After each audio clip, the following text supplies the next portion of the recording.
Welcome back to our channel সহজ করে ইংরেজি শেখার আরও একটি ভিডিওতে তোমাদের স্বাগতম। এই ভিডিওতে আমরা ওয়ার্ড প্যাটার্ন শিখব। এই ওয়ার্ড প্যাটার্নটা আমাদের ইংরেজি উচ্চারণটাকে একেবারে সহজ করে দেবে। তাই কি জেনে নিই প্রথমত ওয়ার্ড প্যাটার্ন কী জিনিস। ওয়ার্ড প্যাটার্ন হচ্ছে ইংরেজি কতগুলো লেটার বা বর্ণ একসাথে বসে একটা সঠিক উচ্চারণ দেওয়া বা একটা নির্দিষ্ট উচ্চারণ দেওয়া, যার ফলে যে কোনো সেই লেটার বা অ্যালফাবেটগুলো একই জায়গায় থাকলে একই উচ্চারণ হয় সবার ক্ষেত্রে। যেমন লাকটা দেখো, এলইউসিকে লাক, এখানে ইউসিকে, এই যে ইউসিকে থাকলেই আমাদের যে কোনো ওয়ার্ডের ক্ষেত্রে সেটা হবে আক উচ্চারণ। এরপর দেখো ডাক, ডিইউসিকে, অর্থাৎ এক্ষেত্রেও লাস্ট বেলায় কী আছে, ইউসিকে, তাহলে এই ইউসিকে থাকলে কী হবে, আক উচ্চারণ হবে। অর্থাৎ ইউসিকে কোনো উচ্চারণের শেষে, অর্থাৎ কোনো অ্যালফাবেটের শেষে যদি বা কোনো শব্দের শেষে যদি থাকে তাহলে সেক্ষেত্রে আক উচ্চারণ হবে। এটাই হচ্ছে ওয়ার্ড প্যাটার্ন, অর্থাৎ একই উচ্চারণ যদি বসেই থাকে সব ওয়ার্ডের ক্ষেত্রে তাহলে একই উচ্চারণ পাওয়া যায়।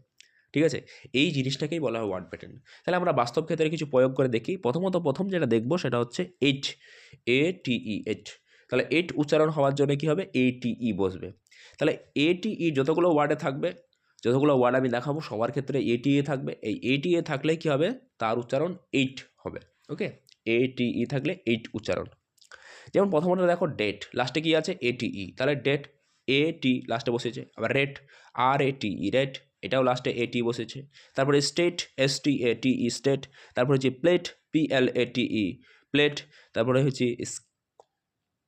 স্কেট, SKATE, স্কেট। তারপর হচ্ছে ক্রেট, CREATE, ক্রেট। তারপর হচ্ছে রোটেট, ROTATE, রোটেট। তারপর হচ্ছে প্রাইভেট, PRIVATE, প্রাইভেট। তারপর হচ্ছে ফরম্যাট, FORMATE, ফরম্যাট।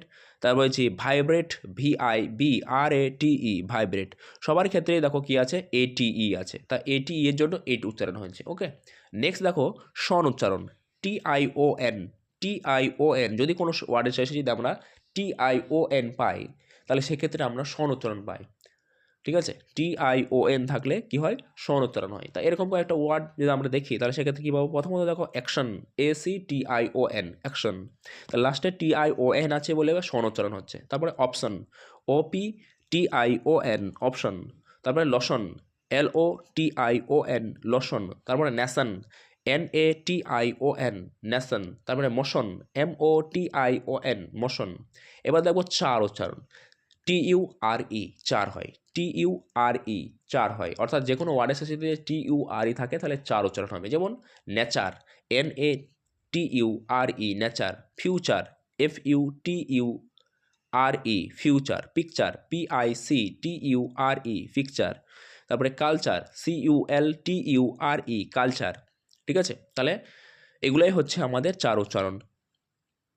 এছাড়াও ক্রিয়েচার আছে, অনেক উচ্চারণ আছে যে উচ্চারণগুলো সাধারণত লাস্টে TURE আছে। তাহলে TURE থাকলে তার যে উচ্চারণ সেটা কি, চার উচ্চারণ। ওকে, লাস্টে এরপরে যেটা সেটা হচ্ছে উড, OULD, উড।